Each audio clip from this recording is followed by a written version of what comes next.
তাদের রেজাল্টের যে ডেট নির্ধারণ করা হয়েছে আজকে, আমরা সবাই উপস্থিত আছি।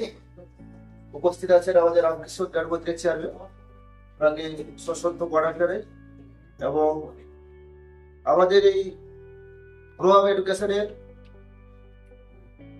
যিনি সবসময় আমাদেরকে বিভিন্ন ভাবে সাহায্য দিয়ে করেছেন আমাদেরকে, বা সহযোগিতার হাত বাড়িয়ে দিয়েছেন, অর্থাৎ সুভাষ সেনাপতি, তাকেও আমার আন্তরিক ভালোবাসা, শুভেচ্ছা ও হার্দিক অভিনন্দন জানাই। এবং উপস্থিত আছেন আমাদের সুস্মিত স্যার ও অন্যান্য গ্রো আপ এডুকেশনের অন্যান্য শিক্ষকদেরকে আমার আন্তরিক শুভেচ্ছা, ভালোবাসা এবং অভিনন্দন জানাই। এবং আজকে যাদেরকে নিয়ে আজকের এই অনুষ্ঠান, অর্থাৎ পুরস্কার বিতরণী সভা, যারা আগামী দিনের ভবিষ্যৎ, আজকে যারা ছাত্র অর্থাৎ মাধ্যমিক এবং উচ্চ মাধ্যমিকের যারা পরীক্ষা দিয়ে এসেছো যে সমস্ত ছাত্রছাত্রী, তাদেরকেও আমার আন্তরিক ভালোবাসা এবং শুভেচ্ছা জানাই।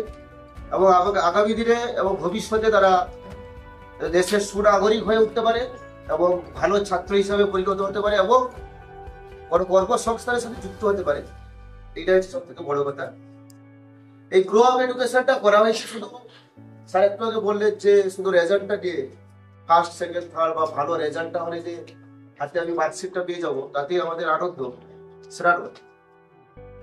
একটা দেশকে বা একটা গ্রামকে পরিচালিত করতে হলে বা একটা অঞ্চলকে পরিচালিত করতে হলে একটা যেটুকু জ্ঞান প্রয়োজন হয় এই শিক্ষার মাধ্যম দিয়ে, তা আমরা আজকে শিক্ষা অর্জন করে ভবিষ্যৎ জীবনে বা সুনাগরিক হিসাবে পরিগণিত হতে হলে আমাদেরকে যেটুকু শিক্ষা অর্জন করা উচিত সেটা হচ্ছে সব থেকে বড় শিক্ষা। কিভাবে মানুষের সাথে কথা বলবো, বা কিভাবে বয়স্কদের সাথে কথা বলবো, গ্রামে বা শহরে বিভিন্ন মানুষদের সাথে কিভাবে কথা বলবো, এটাই হচ্ছে আমাদের সব থেকে বড় পরিচয়। খালি পড়াশোনা করছি বলে যে আমরা চাকরি করবো বা ভালো রোজগার করবো, এটা নয়। তবে তার সাথে সাথে আমাদেরকে এটাও ভাবতে হবে যে আগামী দিনে কিভাবে আমরা বিভিন্ন কর্মসংস্থানের সাথে যুক্ত হবে। বর্তমানে আমরা সবাই জানতে পারছি বা বুঝতে পারছি যে আর্টস বা সায়েন্স নিয়ে পড়াশোনা করে সেই শিক্ষার দিকে অর্থাৎ টিচারের দিকে বেশিরভাগ লক্ষ্য আমাদের দেখতে পাচ্ছি। গ্রামে গঞ্জে ছেলেমেয়েদের বেশিরভাগ লক্ষ্য হচ্ছে টিচার হবে, শিক্ষক।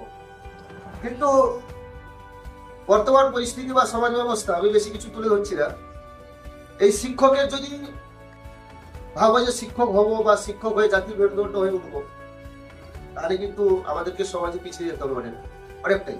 কারণ বর্তমান শিক্ষা ব্যবস্থা তোমরা সবাই বুঝতে পারছো, আমি বেশি কিছু বলছি না সবাইকে।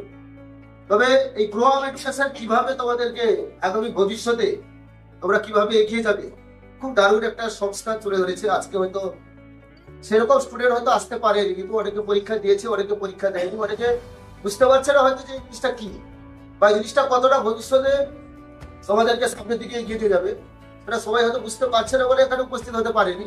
বেশিরভাগই একলগে স্যার বলছিলেন যে বেশিরভাগই এইচএস স্টুডেন্ট, মাধ্যমিক স্টুডেন্ট অনেকে আসেনি, পরীক্ষা কিন্তু দিয়েছে অনেকে।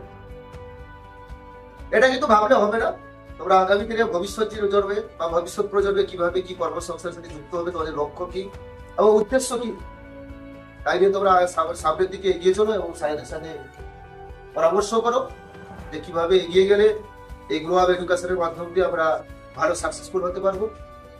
এইটুকু বলে আমি আমার ক্ষুদ্র বক্তব্য